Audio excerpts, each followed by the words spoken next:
Déjà, merci beaucoup de m'avoir invité pour présenter l'action d'Each-One.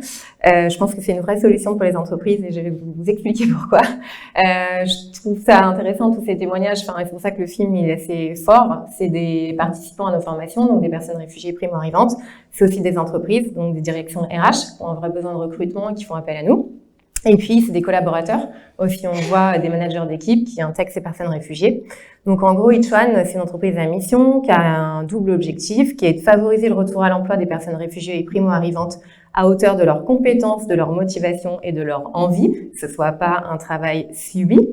Et le deuxième objectif, c'est de permettre aux entreprises, en fait, de saisir l'opportunité de l'arrivée de ces talents absolument magnifiques, magiques et parfois invisibles dans la société française.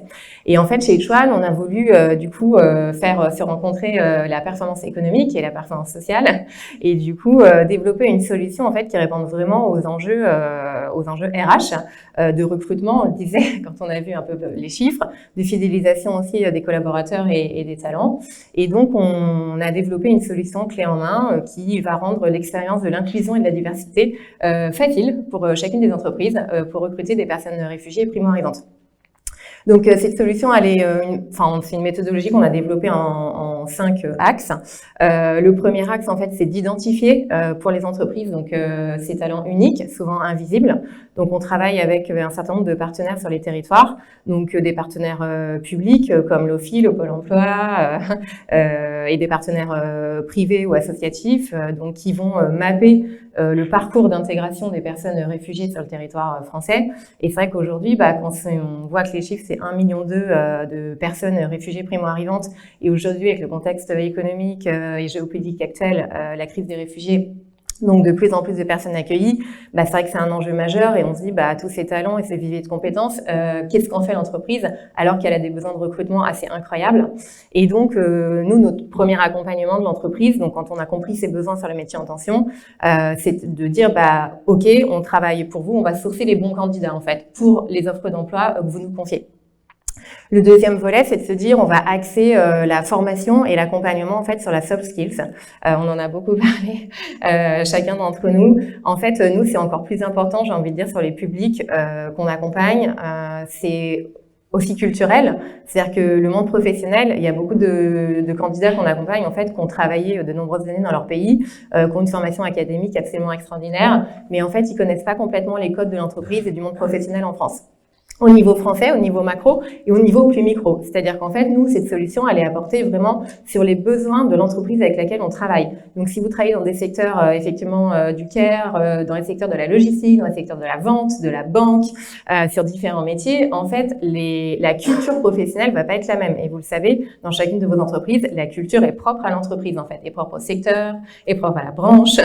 Du coup, nous, on va vraiment bien comprendre la culture de l'entreprise et on va la traduire auprès de ces candidats pour faciliter leur intégration dans les équipes. Donc ça, pour nous, en tout cas, c'est vraiment la force aussi de notre accompagnement.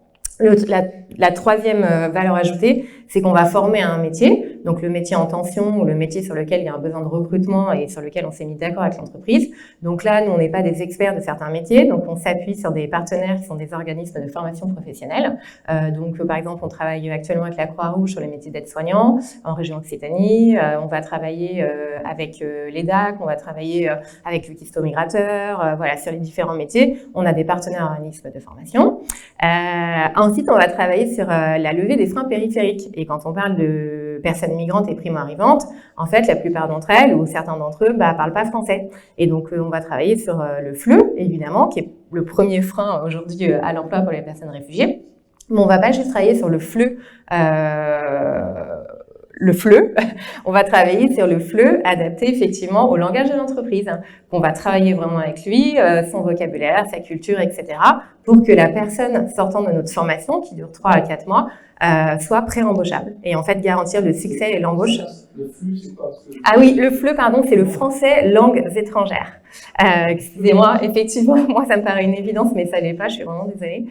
Donc effectivement, un des premiers freins à l'emploi, en fait, c'est de ne pas parler la langue française.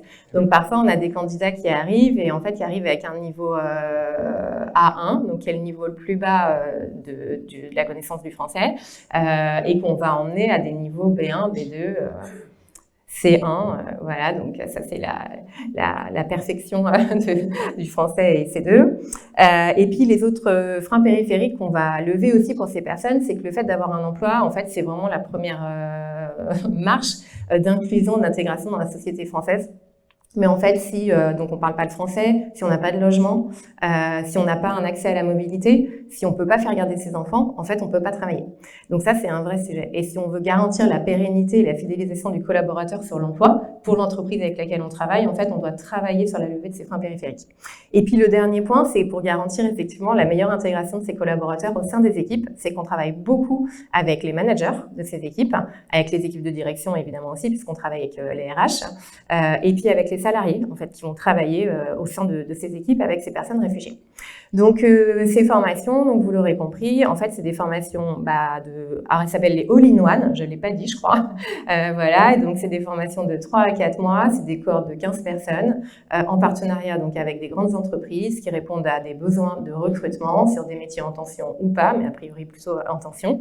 Voilà, c'est des formations qui sont rémunérées pour les collaborateurs et qui donnent du coup lieu à un emploi, puisque 85% des candidats qui participent à nos formations ont un emploi long et pérenne, donc c'est des CDD de plus de 6 mois, des CDI ou des contrats pro. Et en 2022, on a déjà accompagné plus de 1000 participants en emploi avec 63 all-in-one, donc sur différents métiers prioritaires avec lesquels on travaille avec certaines entreprises. Voilà.